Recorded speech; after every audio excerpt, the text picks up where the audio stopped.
행복한 사람들에게가 있는 스토리 월십 행복 토크에 주신 여러분을 진심으로 환영합니다. 여러분의 해피메이커라고 자부하는 김정훈 목사입니다. 안녕하세요. 가을 특세 담당 이종명 목사입니다. 목사님, 사람이 행복하게 웃는 모습을 바라보면 기분이 어떠신가요? 마음이 따뜻해지고 좋죠. 오늘 함께 이야기를 나누실 분의 미소가 특별히 더 그런 것 같습니다. 자, 누구시죠? 미소 한 방으로 청중의 마음을 녹이는 충영교회 담임 목사님 한규삼 목사님이십니다. 와, 박수로 반갑습니다. 환영합니다. 와.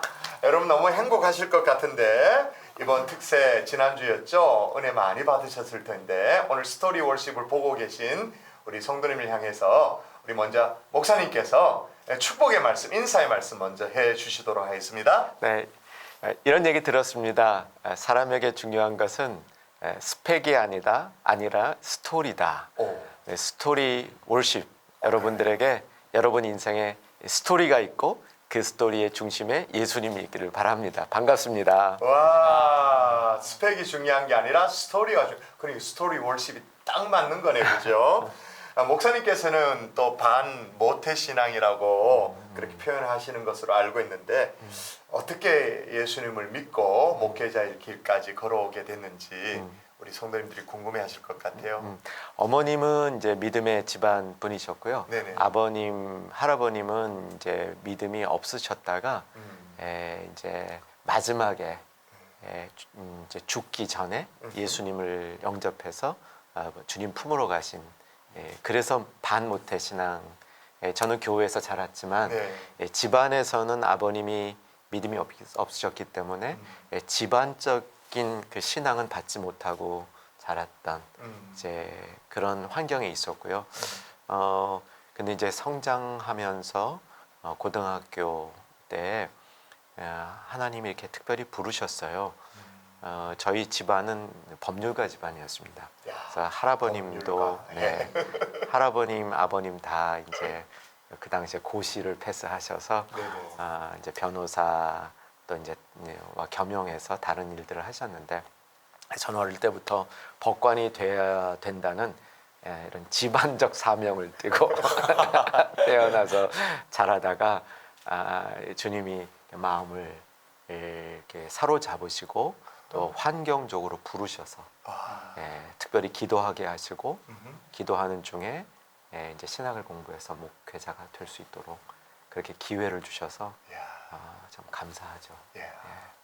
우리가 지난주에 목사님의 설교와 목사님의 메시지를 우리가 들어서 아는데 이제 백그라운드를 이해하니까 그럼 또 백그라운드 가운데서 목사님의 어떤 이 조리 있는 이렇게 논리가 정확한 그런 메시지, 분석적인 메시지가 나오는 것도 아닌가. 약간 저는 그런 생각도 해봅니다. 어쨌든 간에 또 목사님 또 질문 있다고요? 예, 많은 목회자들이 목회를 배우면서 모델로 삼는 목사님들이 계시는데요. 특별히 목사님이 멘토로 삼고 계신 목사님이 계신가요? 전에 이동원 목사님 전에 바로 같은 지난 3일 말씀해 주신 이동원 목사님 마음의 귀한 멘토로 삼고 있고요.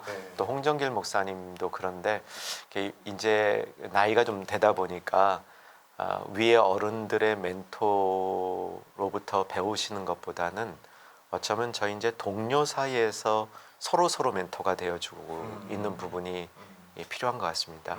그래서 이제 최근에는 이제 제가 61년생인데 61년생 목사님 중에서 마음이 맞는 목사님들과 만나고 교제하고 서로 멘토가 되어주는 거 이제 그런 시간을 귀하게 생각하고요. 또 이번에 이제 경산중앙교회 오니까 김종원 목사님도 저의 멘토가 되어주실 수 있을 것 같아요. 서로 이렇게 참 많이 배울 수 있고 서로 지지해 줄 수 있는. 그래서 누가 꼭 멘토가 위에 있고 멘티가 아래 있고 이런 개념이 아니라 서로 동료, 친구, 같이 가는 그렇게 보완해 주는 개념도 이제 앞으로 우리 시대 목회자들에게 필요하지 않을까 생각해 봤습니다. 여러분 우리 성도님들 아시죠? 우리 한규삼 목사님은 제가 LA에 유학하던 시절에 제가 모셨던 담임 목사님이십니다. 상하 관계가 아주 분명한 관계입니다. 우리 원고에 없는 말씀을 하셔도 저도 추가하면요. 제가 그 LA에서 목회할 때 그때 같이 섬겨 주셨던 목사님 중에 3분이 저보다 훨씬 탁월하십니다. 그중 한 분이십니다. 목사님께서 이제 오랫동안 이민 목회를 하시고 또 한국교회를 섬기기 위해서 또 보수적인 교회, 교단의 중요한 역할을 하는 교회에 부임을 하셨는데 그런 부분에 어려움은 혹시 없으셨는지? 문화적으로 제가 배워야 될 것들이 좀 있었습니다. 네네네. 이제 저희 충영교회에서는 네. 성경을 꼭 가지고 다녀야 되는데 네네. 교회에서 성경을 가지고 다닐 때 요렇게 감아서 받들어 들어야 됩니다. 그런 게 있군요. 이렇게 감아서. 이렇게 감아서 받들어야 됩니다. 근데 어느 날 제가 이렇게 들고 다녔어요. 이렇게 내려서. 네, 이렇게 들고 다녔는데 들고 다녔던 게 몇 번 됐던 것 같아요. 근데 아주 그 좋으신 장로님이 비서실에 얘기해서 조심스럽게 정말 조심스럽게. 목사님 이렇게 들고 다녀달라고. 그래서 제가 그 이후에 까먹지 않고 이렇게 들으려고 그러는데 이걸 하면서 네네. 제가 제 마음속에 고리타분하다는 생각보다는 이것도 요즘에 재미있다라는 생각이 들었습니다. 그래서 기왕 성도님들에게 이거를 부담으로 하지 말고 형식으로 하지 말고 한번 우리가 다 이렇게 들고 받들어 하나님 말씀을 받들어 섬긴다는 마음으로. 그런 이제 몸에 몸으로도 표현해 보자. 음. 그랬었습니다. 이런 이제 그런 문화적인 적응이 좀 쉽지 않을 때가 있었죠. 진짜 그게 전부였습니까? 어려움이? 또 있으실 것 같은데요. 지금은 말할 수 없다. 이제는 말할 수 있다. 그 순간을 기다리면서 또 여쭤보면요. 지금까지 목회를 하시면서 많은 어려움 또 힘든 순간 꼭 지금 한국교회 부임하셔서가 아니라 또 이민교회를 섬기시면서도 있으셨을 텐데 그 순간순간을 고비를 넘길 수 있는 하나님의 은혜와 축복이 있었다라고 생각되거든요. 네. 목사님 그거 뭐 한 꼭지라도 풀어내 네. 주시면 좋겠습니다. 네. 히브리서 10장 35절 6절 부분에 보면 인내가 필요한 이런 표현이 있어요. 인내가 필요한 표현이 있는데 그것을 성경적으로 이렇게 깊게 보다 보니까 꼭 필요한 인내라는 뜻이 되더라고요. 꼭 필요한 인내. 꼭 필요한 인내. 그래서 제가 여러분들하고 나눌 수 있는 것은 인생을 살다 보면 어떤 구간에 굉장히 힘든 구간이 있습니다. 지나고 보면 어떻게 지냈지? 돌아보면 다시 하라 그러면 못하죠. 못할 것 같은데요. 이런 생각이 들 때가 있습니다. 근데 그걸 어떻게 지냈냐고 보면 꼭 필요한 인내. 꼭 필요한. 꼭 필요한 인내를 하나님이 주셨더라고요. 그래서 우리 성도님들 어려운 일이 있고 그 구간에 있을 때 이게 어려운 일이라는 게 딱 한 가지 일이 아닙니다. 그렇죠. 야고보서는 어려운 일들이 몰려온다고 돼 있어요. 네. 여러 가지 네. 시험을 당하거든. 여러 가지가 동시에 온다고 돼 있고 또 성경의 히브리서 같은 데서는 구간적인 어려움에 대한 이야기를 합니다. 근데 그 구간적인 어려움이 있을 때 하나님이 꼭 필요한 인내를 주신다. 이런 간증을 할 수 있습니다. 네, 그때마다 하나님께서 채워주신 꼭 필요한 인내. 네, 사람마다 다른데 결국 꼭 필요한 인내를 주신다는 약속이니까요. 네. 아멘. 네.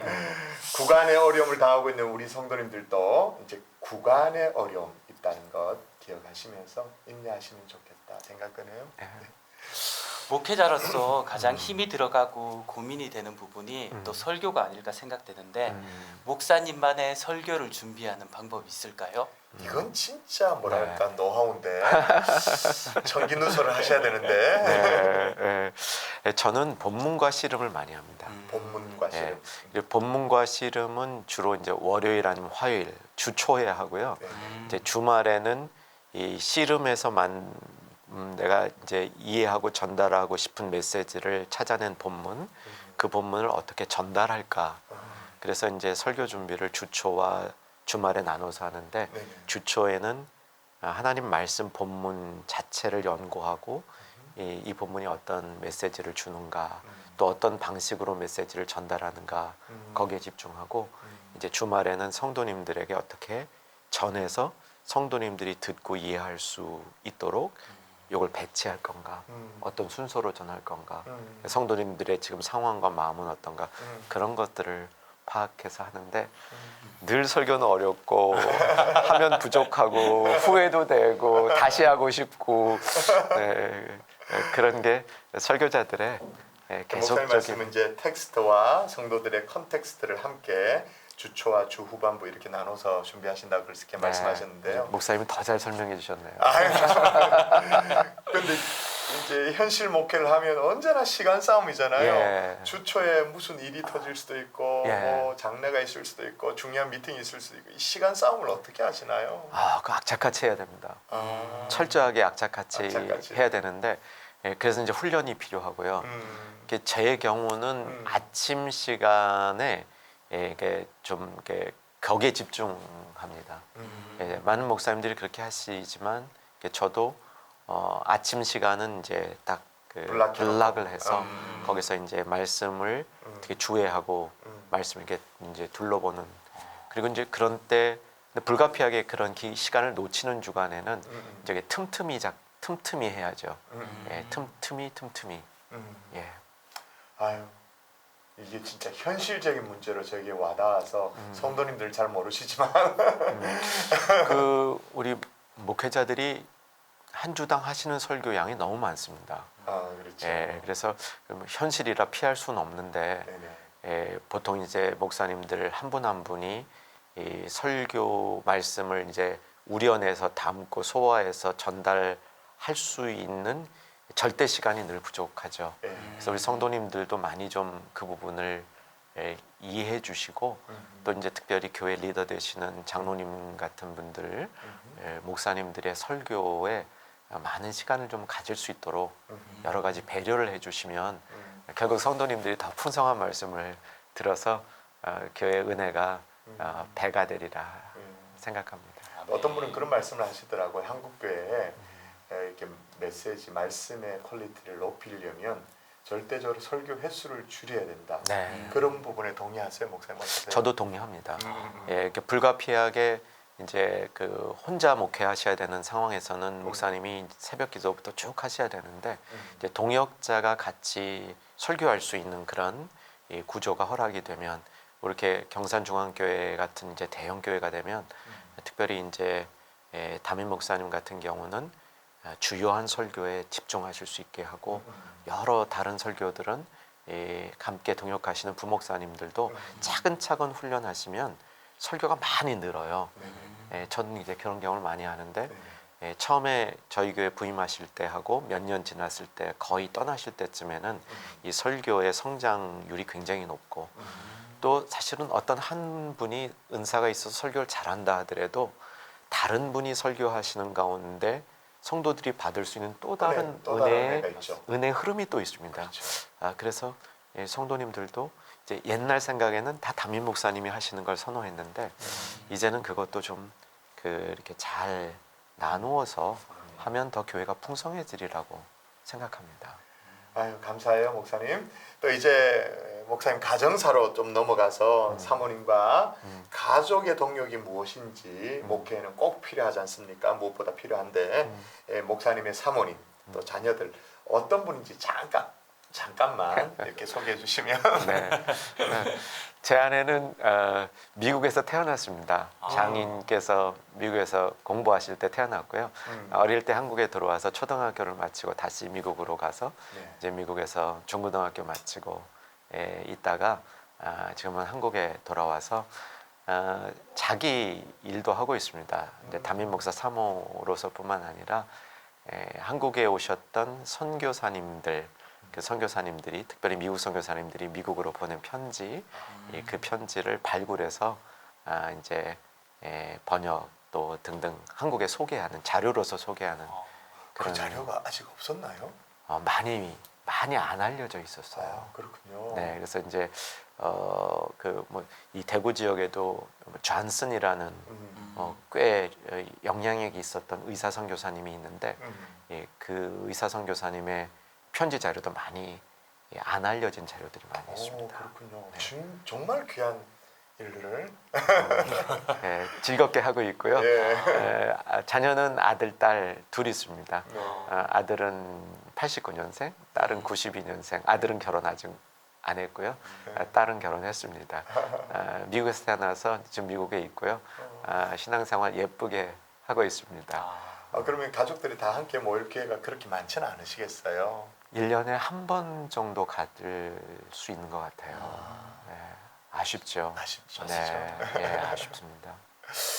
이제 거의 시간이 마무리되어 가는데요. 이제 마지막 질문인데 우리 행복 토크에 언제나 있는 질문이죠. 우리 한규삼 목사님에게 있어서 행복이란? 행복은 예수 그리스도입니다. 행복은 예수 그리스도. 좀 그런- 설명이 필요하겠네요. 네, 그런데 사실 저는 행복과 연결해서 천복, 천복을 천복? 네, 천복을 매년 강조합니다. 천복. 하늘의 복, 예. 천복. 아. 매년 1월 1일 날 천복을 강조하는데 올해는 오는 해에는 경산중앙교회를 다녀가서 천복이 곧 행복이다. 음. 그 얘기를 해보고 싶어요. 하늘의 복은 행복인데 전에 어떤 그 성도님 중에 그 의사 선생님이 있었는데 이런 질문을 하셨어요. 목사님, 성경에 행복이라는 단어가 나옵니까? 음. 네. 그 나오긴 나오죠. 행복이라는 단어는 많이 안 나오죠. 예. 이제 신명기인가? 예, 신명기. 신명기에 나오고 행복이라는 단어로 검색하면 많이 안 나오는데 그냥 복이라는 게 다 결국은 그렇죠. 행복이죠. 그렇죠. 그러니까 팔복, 예. 예. 팔복도 행복하여라. 예. 그 이제 행복의 모습인데 그래서 하늘이 주시는 그 복 그것이 결국은 우리에게 행복이 될 때는 예수님이 계셔야 되고 네, 그래서 그 행복은 예수님인데 어떻게 행복해질 수 있는가? 항복하셔야 됩니다. 고 난이도의 이 수사학적 행복하시려면 항복하셔야 된답니다. 와.